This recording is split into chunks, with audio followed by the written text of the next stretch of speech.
Welcome back, everyone. No matter where you are, no matter what time it may be. I hope y'all are doing well out there. Well, legends, we've had our fun lately, per se. I gave us all a little breathing room. Some humor, some wild but lighter stories. Stuff that didn't crawl all the way under your skin too deep. And honestly, I needed that break just as much as you guys did. I've been saving these stories for about 4 or 5 months now. It's not because they're bad, but because these are too real, too dark. I knew dropping these all at once, back to back, was going to hit hard. And I think it's time. I haven't done a dark upload like this one in a while, and there's a reason for that. Reading these emails, narrating all these encounters, it starts to really take a toll on you after a while. I've had nights where I can't sleep at all. Nights where I get halfway through recording and I gotta stop because it's just too much. But I started this wild ride, and I can't help but feel like this is what I'm supposed to be doing. I'm supposed to be doing this and trying to help people. Nothing will stop me from doing it. Anyways, we're back now, and tonight we're stepping back into the deep end of the pool.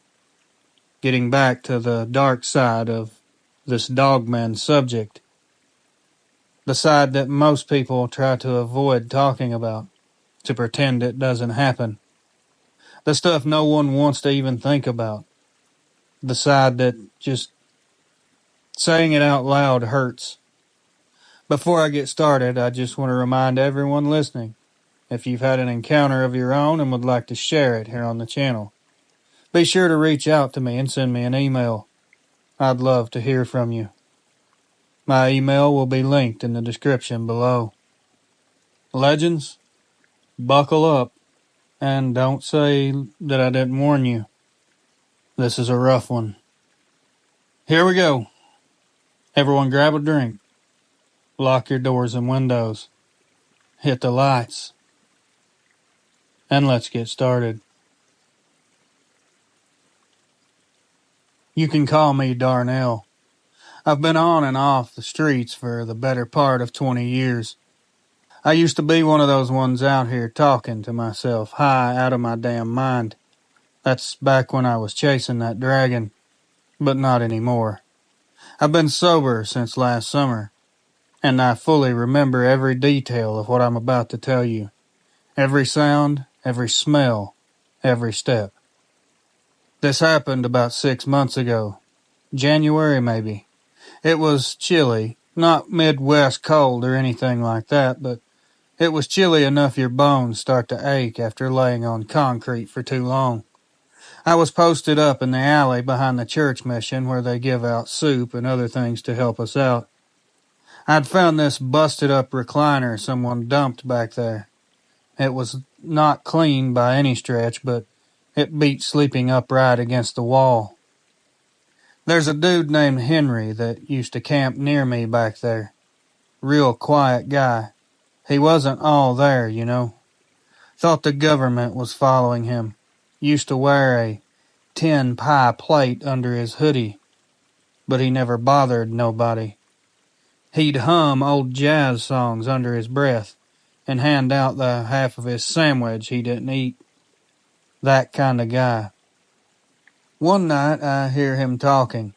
Not humming, he's talking, which was weird. It's like 2 a.m. and I only hear one voice. Low and shaky. I can't make out the words, but I know fear when I hear it. So I sit up in the recliner and peeked over the dumpster toward where he usually curls up by the wall. And man, what I saw next wasn't right. There was something standing down at the far end of the alley by the dumpsters, where the light didn't quite reach. And I don't mean a person. This thing was slumped forward, but it was still really tall. Like if it stood all the way up, it'd clear 7 feet easily. It was covered in dark, stringy, nasty fur that reminded me of the color of wet asphalt. It had a head shaped like a damn Doberman, a skinny snout, little ears angled back. I could see the outline clearly, but its eyes were glowing red. They weren't really bright like flashlights, but just enough to catch your attention and freeze your soul. Henry was facing it, stiff as a board. He wasn't making any sounds, really, just whispering something. Maybe he was praying, I'm not sure. This thing began inching closer, moving very slowly. I swear I heard its claws clicking and scraping on the pavement. It didn't sound like a dog, but it was more of a dragging sound, like it was intentionally letting him hear it on purpose. I ducked down. I ain't ashamed to say it. I curled up in that busted recliner and clenched my eyes so tight I started seeing stars. I didn't move, I didn't even breathe. Then I heard this low, guttural sound, not like a growl or a bark. I can't describe it, but it was something much worse. It was kind of like a broken man trying to clear his throat underwater. After that, just city noise. Sirens in the distance, a couple car horns, nothing else. When daylight came, Henry was just gone. His cart was still there, his sleeping bag, his little stash of socks he'd always folded so neat. Everything was still there except him. I asked around and no one saw him. A couple of old-timers said he probably got picked up by one of those wellness checks. But nah, Henry hated shelters. He didn't trust vans. He would have fought tooth and nail if someone tried to drag him off. Me? I think that thing took him. And I don't tell people this story because who's going to believe me? The recovering addict that's homeless. But I know exactly what was in that alley. I saw it. And ever since that night, I don't sleep in that alley anymore. I keep my back against the brick wall. I sleep under street lights. And I don't ever whistle after dark. You can call me crazy if you want, but I'm still here. And Henry ain't. And I ain't ever seen those eyes again. But I still feel 'em every damn night of my life. Darnell. He didn't include it in the actual email, but in the subject line of his email, this happened in Los Angeles, California. He says he's 48 years old, and this happened in Skid Row, a back alley between two missions, just off 5th and Crocker. Thought I'd add that. It's very important to know where these things happen. Hello, Reels. I'm 34. My name is Marcy, and I work as a non-profit street outreach worker. This happened at a homeless encampment near the Burke-Gilman Trail in North Seattle, Washington. I've worked street outreach for a little over 7 years. You name it, and buddy, I've seen it. Countless overdoses, frostbite, tent fires, people giving birth in drainage tunnels. The whole spectrum of heartbreak I've witnessed. What people don't understand is the homeless population isn't just the addicted or the mentally ill. A lot of the people I check on every day are just stuck. They fell through the cracks and nobody bothered to reach down and grab them. This story isn't about poverty, though. It's about something else. Something worse, in my opinion. We used to have this little stretch off Burke Gilman Trail where about 12 people had camped for over a year. It was somewhat tucked into the tree line, but not too deep. Just enough cover to feel hidden, but close enough to the trail that I could bike there and check on them. There was a guy named Logan who'd been there for the longest. He was in his late 50s. Really sweet guy, mentally sharp, very intelligent. He used to work for King County Metro before his health went sideways. He'd always help new people get situated, break up fights, even swept the trail sometimes. The others respected him. You don't often get that kind of presence in a homeless camp. One morning in April, I rode out like usual and noticed 2 tents were gone. Just gone. Logan's was still there, but it was zipped. No one answered when I called. Then I noticed his boots were still outside. That man never left without his boots. I unzipped the flap, and he wasn't in there. That spooked me. I mean, a guy disappears and leaves his boots, his pack, and even his dented Stanley thermos. No way. Something was wrong. I started asking around. One woman named Jess. She was real quiet, skittish, pulled me aside. She said she saw something 2 nights before. I asked her what she was talking about, and she just shook her head and said, I thought it was a big dog, until it stood up.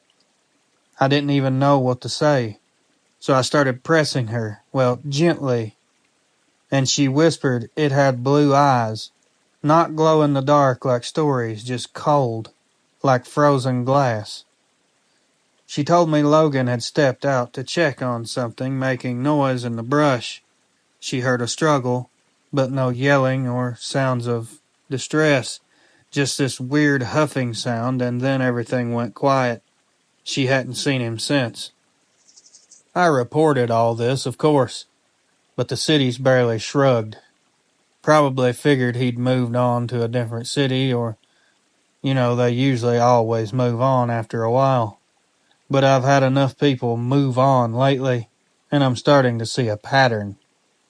3 camps gone dark in the last 6 months, and always the ones that are near the woods, always near trails, and always someone mentions a tall shape, and it's always a dog. And here's the part that's really something to think about.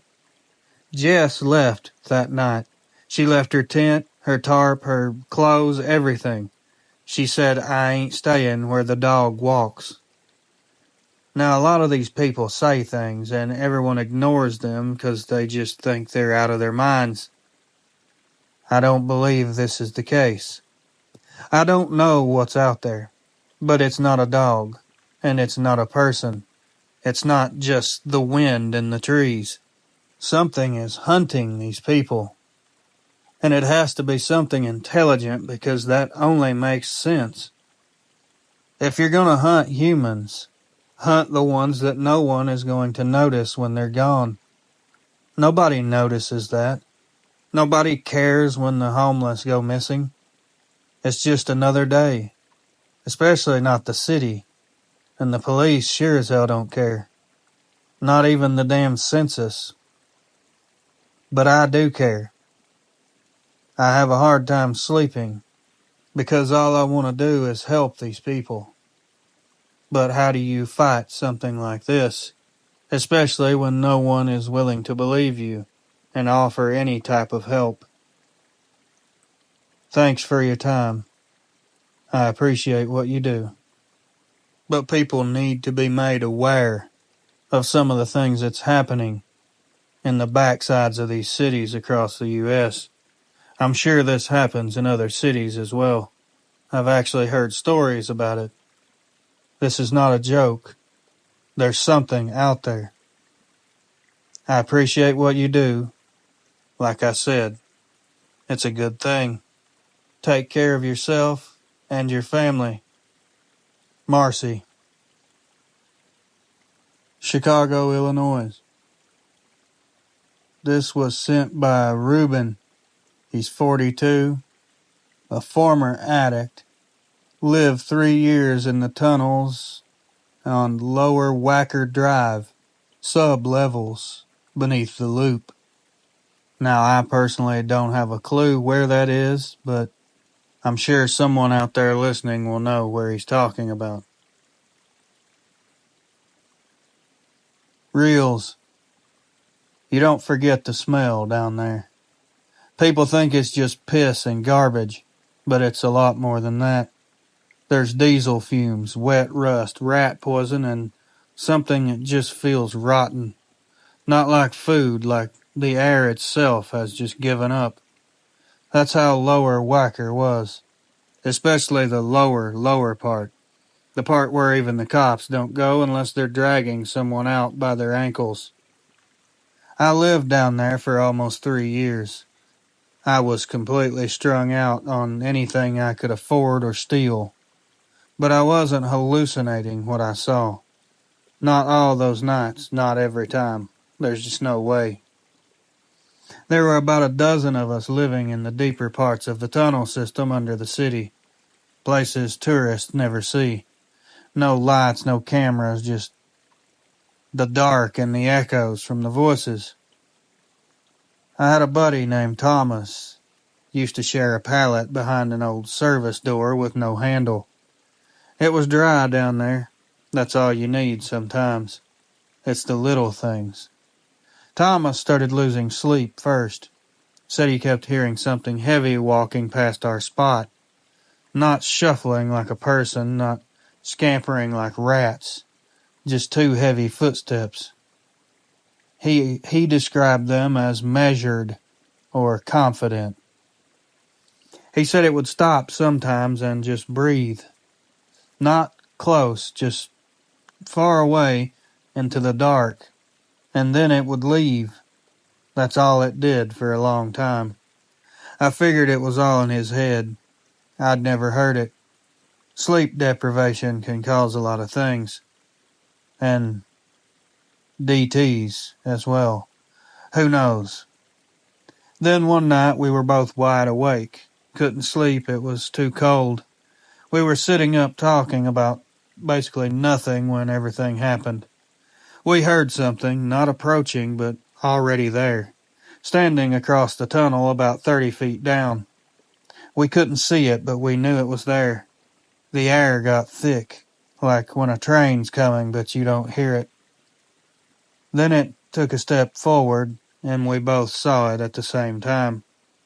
I swear to you, it didn't look like anything that belonged underground or anywhere.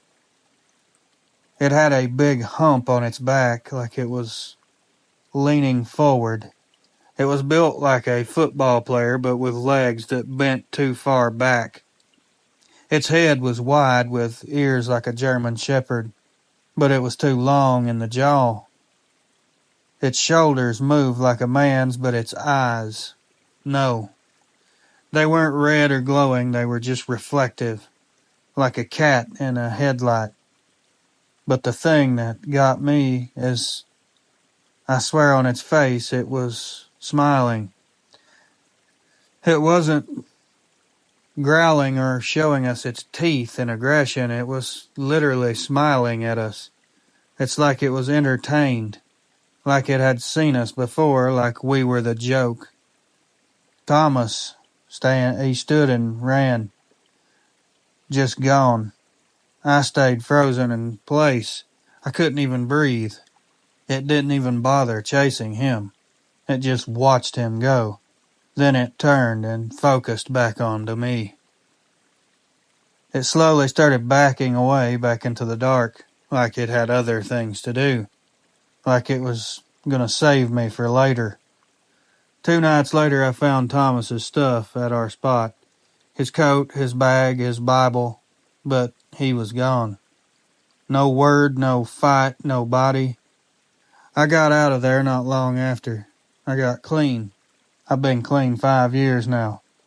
But I don't go near Lower Wacker. I don't go near the CTA maintenance entrances. And I damn sure don't go near any vent that blows warm air from below the city.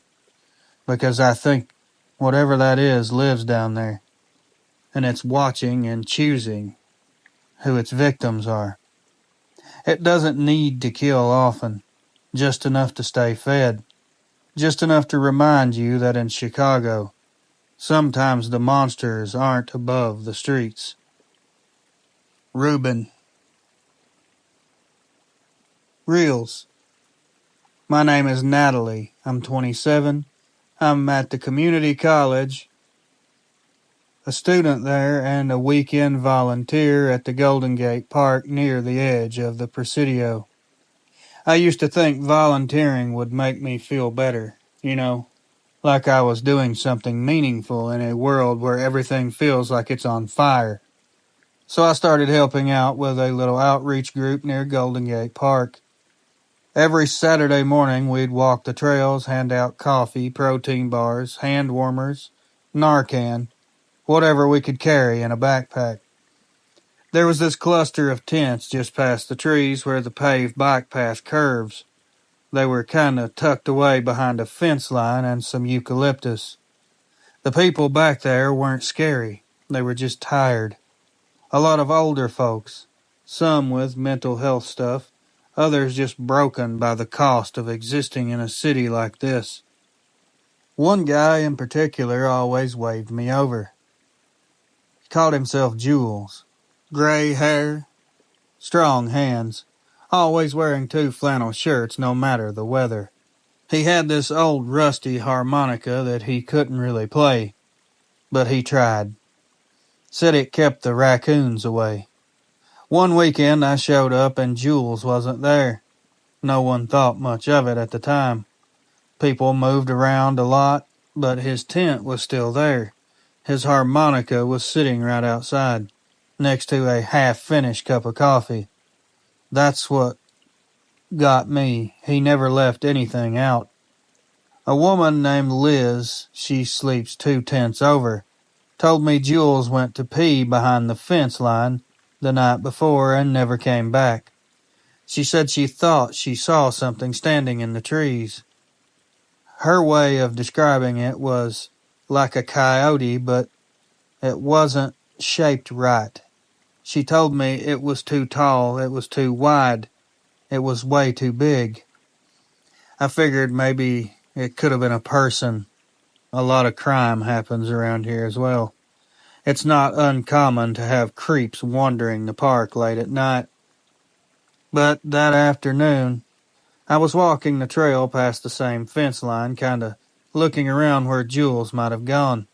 I wasn't expecting to find anything, but I did.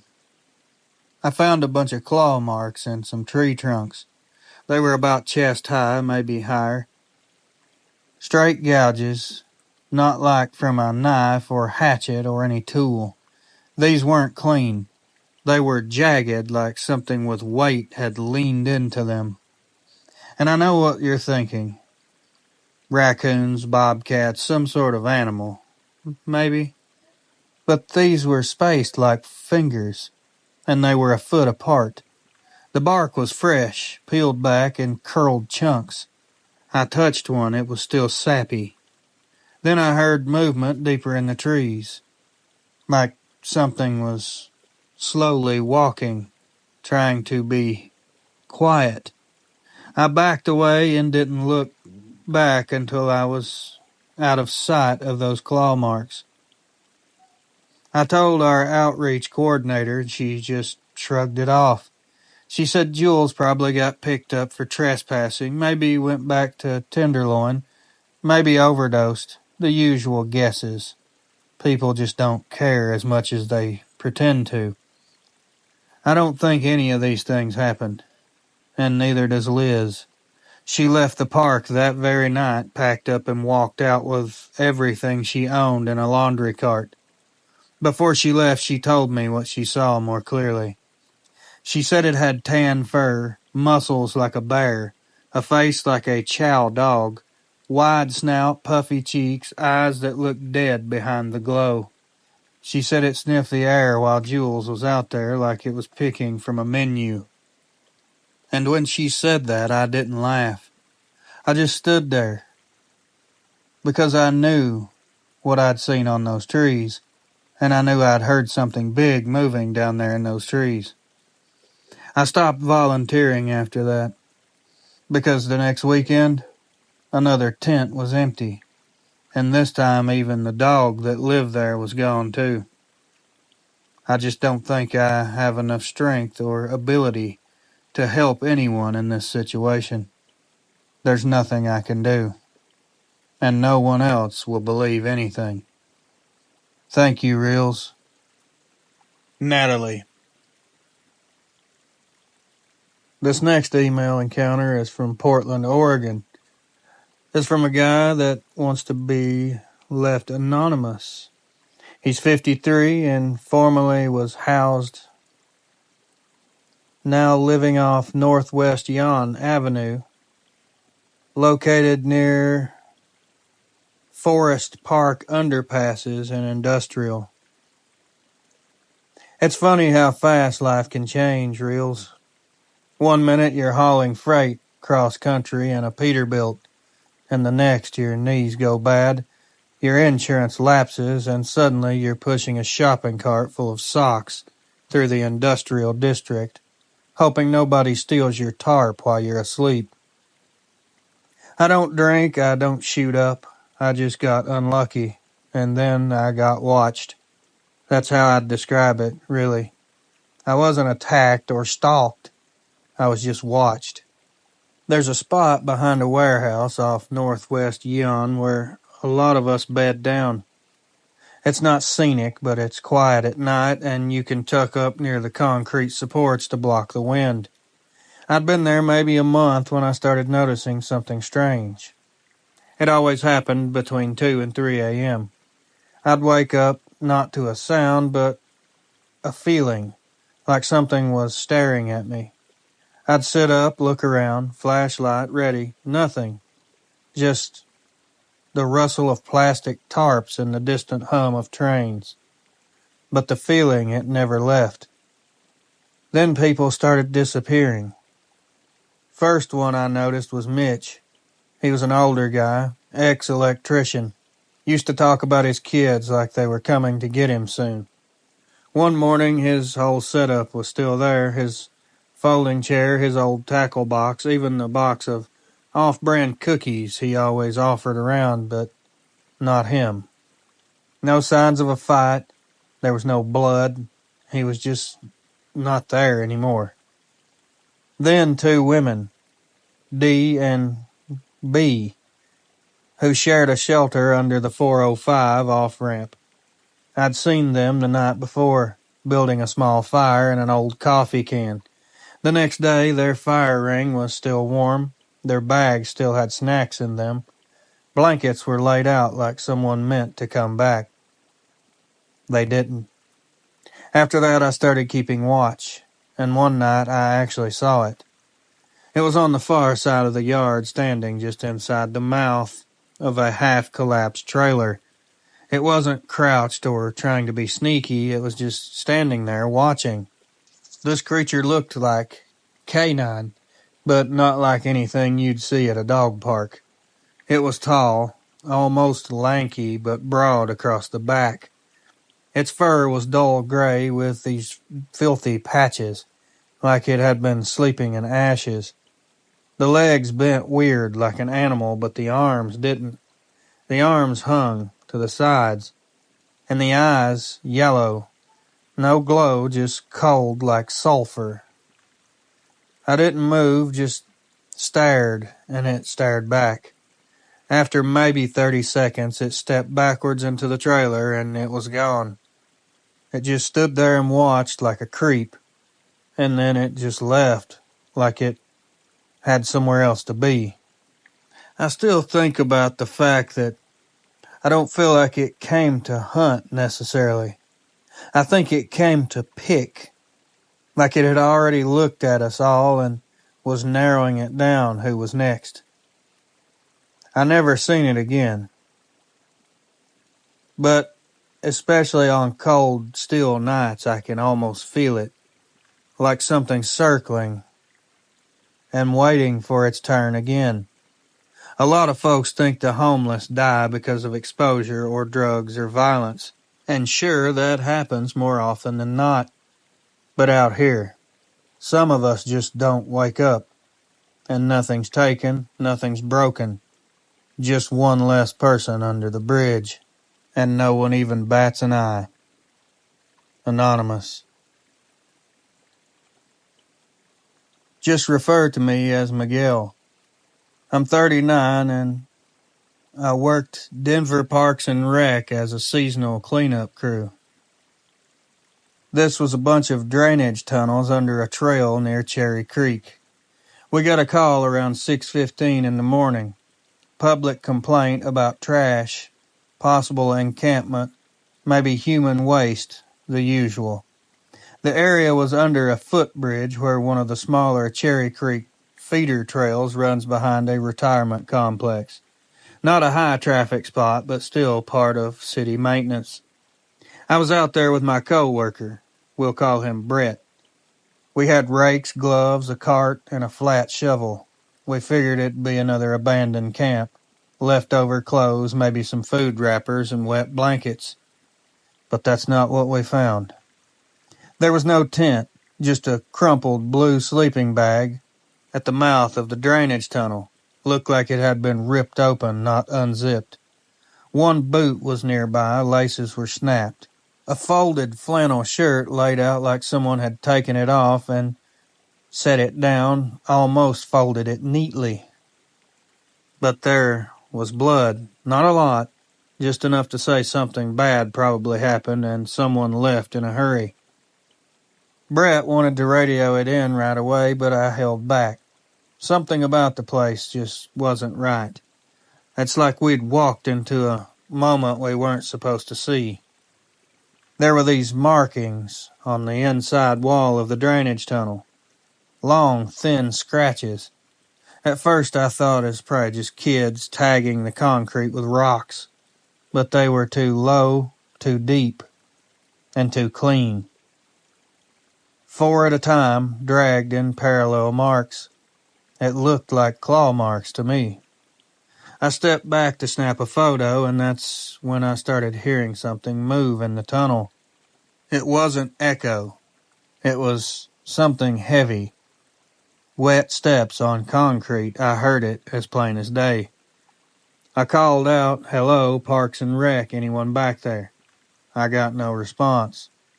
Then the steps stopped when I spoke, and that's when I saw it for just a second. 2 pale eye-shine reflections. They were almost white. They were too high off the ground to be any dog. I turned to Brett and said we need to go, now. He didn't ask why, he saw my face and took off.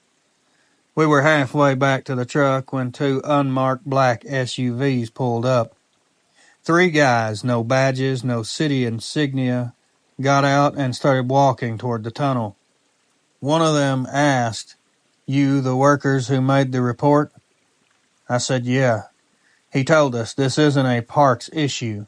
Go clock out, we'll take it from here." No names, no radios, no follow-up. I never saw a report filed. Brett actually quit the following week. Said he wasn't risking that kind of thing again. I stayed on, but I never went near that part of the creek again. I still think about that, though. That torn bag, the single boot, the sounds coming out of that tunnel, the eyes looking back at me from the dark, and those men. Who were those people? I don't even feel safe talking about it very often, but I just felt like I needed to share it with you, and if you decide, share it with the channel. I think that thing was there before we arrived, that's for sure. And I think it had been there for a while. That's just my gut feeling. Anyways, thank you for listening. Thanks for believing me. It means more than you know. Miguel. This one came in out of Phoenix, Arizona. Reels. My name's Raymond. That is my real name and you can use it. I'm 46. I live pretty rough along the canal system, near 27th Avenue and Indian School. People don't look at you the same once you've been in prison. I did 6 years for something I didn't even do, but that doesn't matter to anyone but me. Out here on the streets, I'm just another liar with a record. So when I tell folks what I saw down by the canal, they smile, nod, and never make eye contact again. But I don't care. I'm still here. That's what matters the most. I sleep off the Grand Canal, a few miles west of downtown. It's not a horrible spot, all things considered. There's some shrubs for cover, a narrow concrete ledge for my bag, and a runoff tunnel that gives decent shade in the day. It's definitely not paradise, but it's mine, I suppose. This was only a couple months ago. There were 5 of us camped along that stretch. Me, a young guy named Eli, 2 brothers, everyone just called the twins, and a woman named Kara, who mostly kept to herself. We'd share cigarettes, watch each other's stuff, usual canal-side family. One day Kara disappeared. Her bag, her shoes, everything was there. There was no word of her leaving. She didn't say anything. We all figured she probably went to jail or detox. 3 days later, Eli vanished.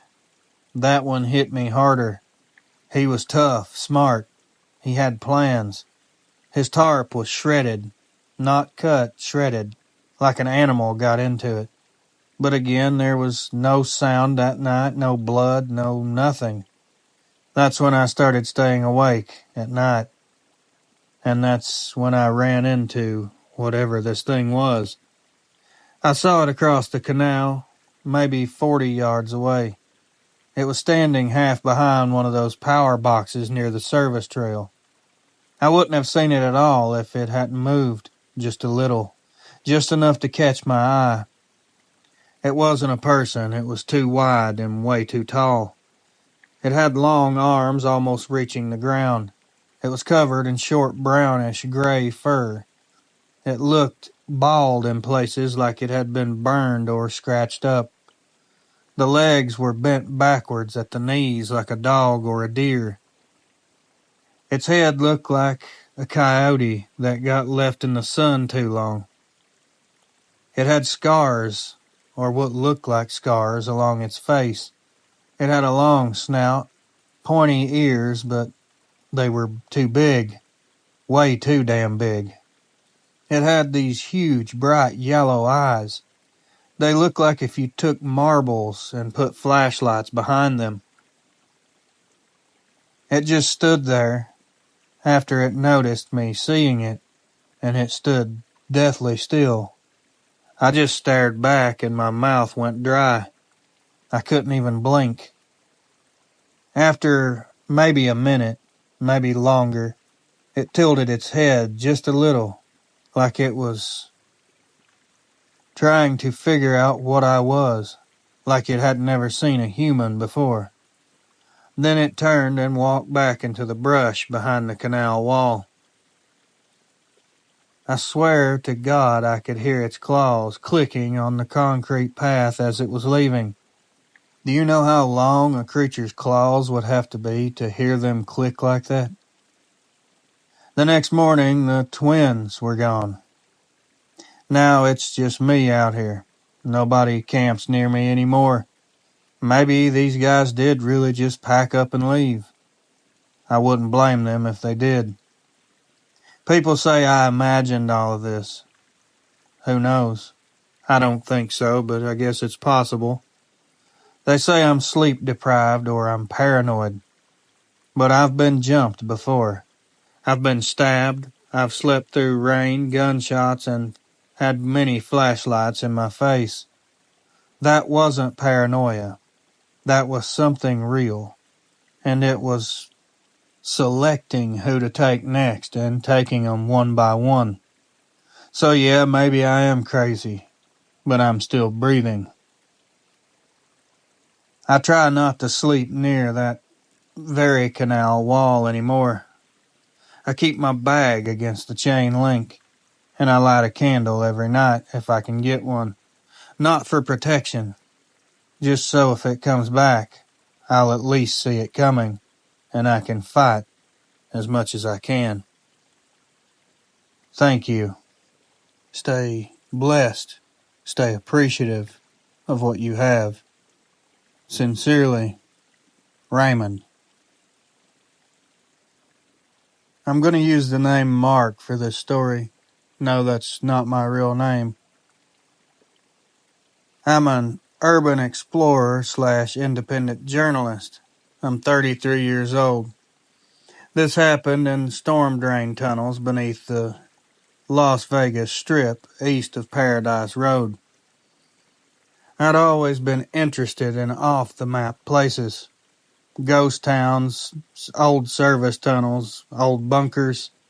Vegas has a hidden world most people never see, and I was one of those people dumb enough to go poking around in it.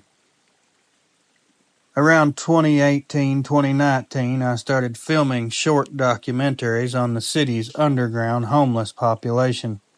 Mostly these people living in the massive storm drain tunnels that snake beneath the Strip. Now these places flood during rain, but stay bone dry most of the year. People set up full camps down there. Mattresses, candles, spray-painted warnings on the walls. I'd walk in with a flashlight, a spare water bottle, and my phone rolling. Most folks were wary, but after a while they'd talk to me, tell me their stories. A lot of trauma, a lot of heartbreak down there, but also a lot of fear, and not the kind you'd expect to find. One guy went by Tito, said people were disappearing, not getting swept away in floods, not arrested, they just were gone. They left blankets, boots, clothes, everything they owned. One guy even left behind a wallet full of ID and all of his money. Tito told me there was something deeper in the tunnels. He truly believed this. It was past where the graffiti stops, past the old electric box with the red spray-painted skull. He called it the dog. Not a dog, just the dog. He said it watched from the end of the tunnel sometimes. Said you could see its silhouette when your flashlight hit the condensation, but it would never move while you looked at it, only when you turned away.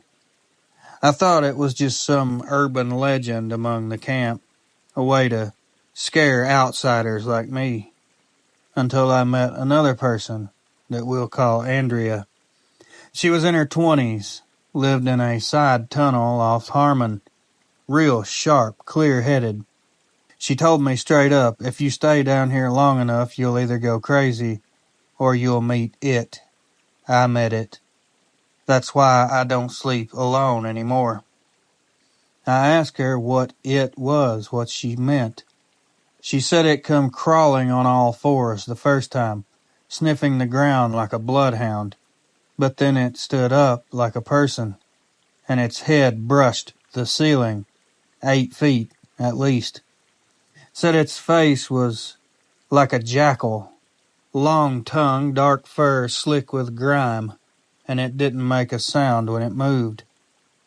She moved camps the next day, said it knew her scent now.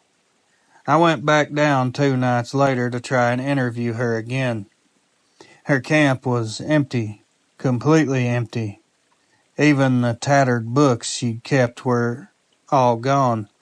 No one had seen her, and Tito, he was gone as well. That's when I stopped filming, when I realized this wasn't just a story. Whatever it is, it knows the tunnels better than anyone, and it doesn't need to hunt every night, just enough to stay hidden. The police don't investigate missing people in the drains.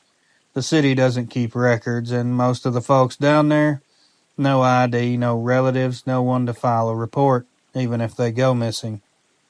I do still have some of that footage from that week. I keep it on an encrypted drive. although you wouldn't see any creature or hear it. Just these people talking like this. And everyone would say it's just drug addicts or people with mental issues. And if you wasn't there face to face talking with them, you could easily believe that. But I don't, especially after seeing their faces and hearing real fear in their voices. I don't know what exactly they're talking about, the dog or meet it. I don't know what it is, but I know where it lives. And apparently if you go down there looking, just don't turn your back on it. Thank you.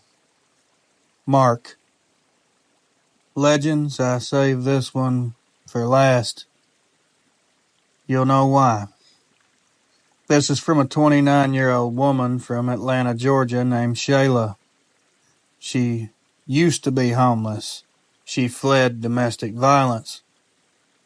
But she's doing a lot better now, so at least we have that to fall back on, because this is a rough encounter. She wanted me to share that she was in an encampment in a creek bed behind a strip mall off I-285 in South Atlanta. Reels, I never planned on ending up in a tent. Nobody does, I don't guess. But when I left my ex, I didn't have time to plan much of anything. I took my son, filled my backpack with as much as I could, and left in the middle of the night. We stayed at a women's shelter for a while, but they only give you so many days. After that, we were on our own. Eventually, I found this tiny encampment tucked in behind a strip mall. There was a dollar store, liquor store, some fast food joints. It's your typical South Side setup. But if you cut through the trees behind it, there's this overgrown drainage ditch that winds out toward a creek. The trees get thick fast, and after maybe 100 yards, you'd never know you were still in the city. It was quiet, kind of peaceful sometimes. Shortly after being down there, that's when I first met Lonnie and May. It was an older couple living out of a beat-up pop-up tent. They were super sweet people. They helped me and my boy set up our own spot a little bit downstream. We had a tarp strung between the trees, some foam pads, and old blankets. It wasn't a home, but it was safer than the sidewalk. At first it was fine. Lonely, yeah, but fine. Then things started changing. One night I heard something walk past our setup, maybe 30 or 40 feet away. It was up in the trees behind us. I could tell it was not a human. It was too heavy, and it wasn't a deer. The steps were spread out, very controlled. It sounded almost like it was pacing. I didn't wake my son, I just laid there. Eventually, it moved on, whatever it was. The next day I asked Lonnie if he'd heard anything. He looked at me very serious and said, "You don't look at it. That's how it gets you." That sent shivers down my spine immediately. I thought he could have been messing with me, but May chimed in too. Said they'd both seen it, she called it. The long dog. Said it walked on two legs sometimes. It had a humped back, and its arms dangle like dead weight. She said if you heard it breathing, you were already in trouble. I didn't know how to take this or process it. It was just terrifying. I tried to forget it and moved on. 2 nights later, it came back. This time it walked straight through the camp, past Lonnie and May, past my setup. I didn't look. I couldn't. But I could tell it was there because the air got super weird, like staticky, like the whole night just froze around us. My son stayed asleep somehow. I don't know how, but I'm thankful for that. I heard it stop just outside our tarp. I could hear it sniffing. Then it walked on, slowly. May packed up the next morning, said we were lucky this time. I stayed one more night, but that last night I made the mistake of looking. I peeked out of the tarp just enough to catch a shape near the trees. It was tall, gaunt. Its back was arched like it had been hunching for years. The arms were too long, almost down to its knees. And its head, it wasn't exactly a wolf. It was like a snarling mask, stretched and pulled tight. Its eyes were not glowing. They weren't red or yellow. They just were cold and mean. That's the best way I can describe it. It tilted its head toward me like it knew that I'd looked at it. Then it smiled. Not with its mouth, with its whole body. It just stood taller like it was saying, I see you now. I left before the sun came up. That was the day I decided that I had to get off of the street. I got a new spot now, a room, a job, and a locked door. I don't sleep near windows, and I don't walk anywhere near strip malls, not ever. When the world turns its back on you, sometimes something else will step in. Shayla. Friends, legends, family. That's going to do it for this one.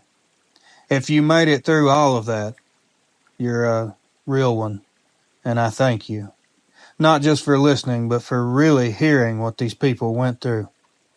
These weren't your run-of-the-mill creepy stories. These were the kinds of encounters that leave people changed, sometimes for the rest of their lives. Huge thanks to everyone who trusted me enough to send these in. I know how hard it is to put something like this into words, much less hit send on it. I don't take that lightly, especially in some of these people's situations currently. I can't imagine what you're dealing with, and I will keep you in my prayers, all of you. To all the channel members and everyone who's liked, shared, and subscribed, you're the reason I can keep doing this. You help me keep this whole thing going, and I am beyond grateful. If tonight's upload hit you harder than usual, good. That means you still feel something, and maybe that's the point. These stories aren't just for entertainment, people. They're warnings, so take them seriously. Pay attention to the world around you, especially the parts that don't make sense. If you ever find yourself out somewhere and that little voice in your head tells you to leave, listen to it. Don't question it. Don't reason with it. Just go. Because sometimes the thing in the dark isn't just your shadow, and it doesn't care that you don't believe in it. Be safe out there. I'll see you in the next one. Everyone be careful. These things are everywhere. I love you all, and until next time, my friends, watch over your loved ones. Keep your head on a swivel. And as always, good night.